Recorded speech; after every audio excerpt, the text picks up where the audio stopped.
Okay, now एक important चीज़ आ रही है इसमें आपके कॉम्प्लेक्स वेरिएबल इंटीग्रेशन में, जिस पे बेस्ड है हमारी रेसिड्यू थ्योरम कॉची, जो अपनी लॉन्ग क्वेश्चन देती है, पूछती है आपसे। तो उसके लिए आपको सबसे पहले समझना पड़ेगा व्हाट इज रेसिड्यू।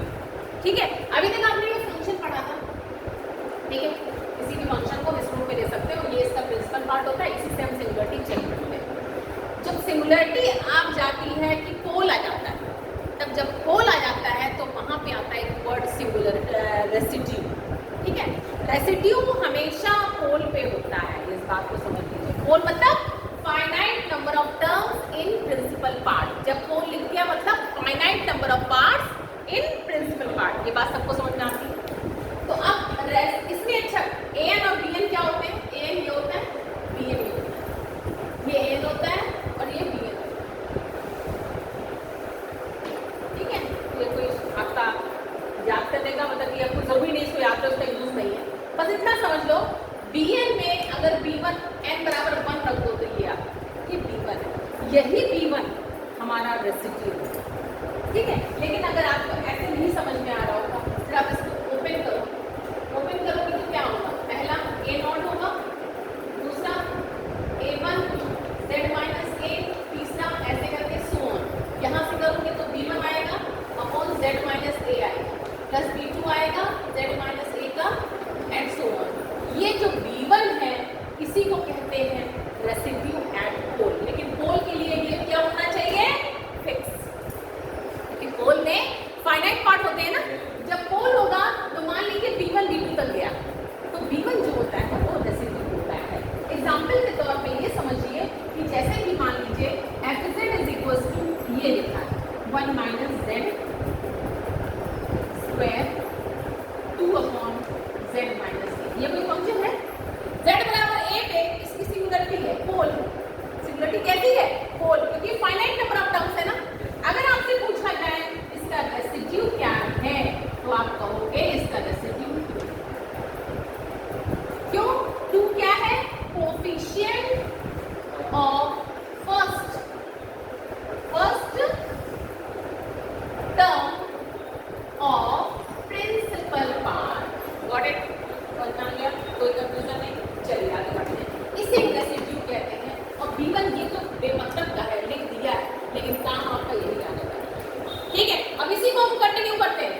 अब आ गया मेथड ऑफ, अब हमें फोकस किस पे करना है? रेसिड्यू पे, क्योंकि हमारी कॉची रेसिड्यू थ्योरम आने वाली है, उसमें हमें रेसिड्यू निकालना है।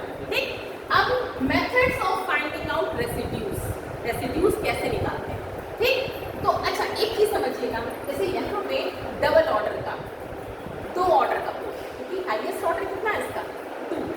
ठीक है, और अगर ये हट जाए तो सिंगल ऑर्डर, और सिंगल ऑर्डर का जब होता है उसको बोलते हैं सिंपल पोल। तो पहला है हमारा if fz has simple pole. Simple pole का मतलब क्या हो गया? कि जो fz है इसको इस पार्ट को छोड़ दो तो यही तो होगा। सिंपल पोल मतलब b1 अपॉन,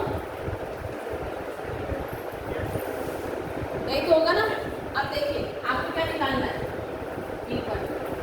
b1 क्या है? Residue eight, got it? यही तो करना है आपको, बात समझ में आ रही है? ठीक है, तो ये सिंपल पोल पे अगर हम निकालें, सिंपल पोल पे रेसिड्यू क्या होता है, तो फॉर्मूला जरा बनाना है तो बनाइए, जरा सोचिए ये b1 कैसे निकल सकता है? अगर हम लिमिट लगा दे z tending to a, z tending to a, लेकिन z टेंडिंग टू a के साथ में क्या होना चाहिए? z माइनस a से multiply. Yes, z minus a से मल्टीप्लाई करके लिमिट लगा दे। देखिए b1 तो आ जाएगा। जब मल्टीप्लाई करोगे z माइनस a का, z minus a cancel, b1 आए और b1 ही चाहिए।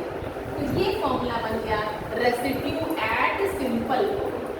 सिंपल पोल मतलब जब एक ऑर्डर का तो b1 निकल गया। ठीक है, अब आता है next residue eight double. Okay, अभी हमने आपको सिंपल पोल पे रेसिड्यू बताया ना, जरूरी नहीं सिंपल पोल पे, एम ऑर्डर पे भी हो सकता है, दो ऑर्डर का भी हो सकता है। जैसे कि एग्जांपल, ये कोई लिखा है function 1 upon z minus 1 upon z square plus 2 upon z cube, z बराबर 0 पे इसके पोल है। ठीक, पोल ही होगा क्योंकि फाइनाइट नंबर ऑफ टर्म्स। लेकिन z बराबर 0 पे ये 3 ऑर्डर का है, इसमें 3 ऑर्डर का क्या है, पोल है, क्योंकि इसका मैक्सिमम जो गया है 3 ऑर्डर का, ठीक है। लेकिन आप इसको रेसिड्यू तुरंत बता दे रहे हो, क्यों? इसका रेसिड्यू 1 होगा क्योंकि B1 का कोफिशिएंट, फर्स्ट कोफिशिएंट कितना है, 1। B1 रेसिड्यू कहलाता है, वो फर्स्ट कोफिशिएंट होता है, बात ध्यान दीजिए, ठीक। इसमें रेसिड्यू ऐड z बराबर 0 कितना है, 1, क्वेश्चन खत्म हो गया। लेकिन हमेशा फंक्शन ऐसे वेल डिफाइंड नहीं होता जो आप देख के बता दो, इसलिए फॉर्मूला बनाया जो हमने लास्ट में बताया, B1 is equal to formula, वो कॉमन के लिए है, सबके लिए है, इसमें भी अप्लाई कर सकते हो। z का मल्टीप्लाई करो, लिमिट लगा दो, बना जाएगा। ओके ना, अब आता है m ऑर्डर का, जैसे यहाँ 3 ऑर्डर का है, ऐसे m ऑर्डर का। जब m ऑर्डर का होगा तो ध्यान दो जरा सा, plus a1 z minus a, इससे मतलब नहीं है हमको, क्यों? ये तो हमारा प्रिंसिपल पार्ट नहीं है, हमें तो प्रिंसिपल पार्ट से खाली मतलब है ना। तो प्रिंसिपल पार्ट क्या है, b1 z minus a, b2 z minus a square and so on. कितने ऑर्डर का है, m ऑर्डर का है, इसलिए ऐसे ही तो होगा। एग्री? ओके ना, अब ये जो आपका इसमें b1 है, we have to find out this b1। हमें क्या निकालना है, ये b1 निकालना है। बात समझ में आ रही है? हमें कौन सा b1 निकालना है? हमें निकालना है आपका b1 निकालना है, ठीक है, ठीक है। ये b1 क्या है, यही तो है रेसिड्यू, ये निकालना है। अब एक काम करिए, इसको आप fz लिखाओ। अब तुम लोग के दिमाग में आ रहा होगा कि मैम b1 तो सामने सामने दिख रहा है, z माइनस a से मल्टीप्लाई कर दीजिए तो b1 आ जाएगा। लेकिन प्रॉब्लम है, जब z माइनस a से मल्टीप्लाई करोगे इन सब का क्या होगा, ये तो नहीं पूरा पूरा कटेगा ना, नीचे तो रहेगा ना, नीचे नहीं रहना चाहिए ना तुम्हें। तो किस संख्या से मल्टीप्लाई करें हम इसमें कि आपका बन जाए, तो हमें दिख रहा है अगर हम देखिए मैक्सिमम से मल्टीप्लाई करेंगे तो नीचे कुछ नहीं दिखेगा। बात समझ आ रही है? तो हम क्या करें, z माइनस a की पावर m से मल्टीप्लाई करें, क्योंकि हमें सिंगल करना है इसको, b1 को, हमारा टारगेट ये है b1 को सिंगल करना। इन सब में तो होगा भाई power m plus 1 and so on. इसमें क्या तमाशा होगा, z माइनस a की पावर m माइनस 1 होगा ना, plus b2 z minus a, यहाँ 2 है, m है, m minus 2 and last bn। हो गया, ठीक। अब अगर z बराबर a रख दोगे तो bm निकल आएगा, बट bm रेसिड्यू नहीं होता। रेसिड्यू होता क्या है, रेसिड्यू b1 होता, ये टारगेट, ठीक। अब इसको निकालने के लिए दिमाग लगाओ, अगर तुम इसको डिफरेंशिएट कर दो m माइनस 1 टाइम्स, क्या समझना, मान लो ये लिखा हुआ है क्यूब, इसको एक बार डिफरेंशिएट करो तो क्या आता है 3x स्क्वायर, फिर 2 बार अगर कहे करने को तो क्या आएगा 6 है, फिर अगर हम 3 बार कहते हैं तो क्या आएगा 6। मतलब ये होता है जितनी पावर हो उतने टाइम्स कर दो तो डिफरेंशियल से वेरिएबल फिनिश हो जाता है। या सब इसका मतलब अगर मैं इसको फिनिश करना है तो इसमें m माइनस 1 टाइम इसका डिफरेंशियल कर दो तो z माइनस a हट जाएगा। Okay, getting or not? Reason पता होना चाहिए, ठीक। तो इसका मतलब क्या करें, differentiate with respect to z m minus 1 times. Okay, ठीक है, बात समझ में आ रही है? तो m माइनस 1 टाइम्स इसका डिफरेंशियल कीजिए, मीन्स m माइनस 1 इसका। अब देखिए ध्यान से, m का m माइनस 1 जो ज्यादा है उसका कम बार डिफरेंशियल करोगे तो z माइनस a रहेगा। यहाँ से ये पावर बढ़ती है, यहाँ से लेके यहाँ तक सारी टर्म कंटेनिंग क्या होंगी, बताइए, यस और नो, होंगी कि नहीं होगी? भाई z माइनस a की पावर m का मतलब कि पावर 3 का तुम 2 बार डिफरेंशियल करोगे तो z माइनस a तो बचेगा ना। तो ये सारी टर्म यहाँ से लेके यहाँ तक z माइनस a को कंटेन करेगी, एग्री? चलिए भाई आगे बढ़िए, इसको करोगे तो सिर्फ b1 बचेगा, लेकिन साथ में कुछ और बचेगा।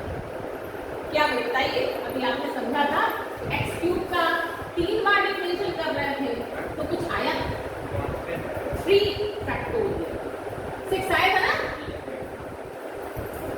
आया था ना? हाँ जी, ओके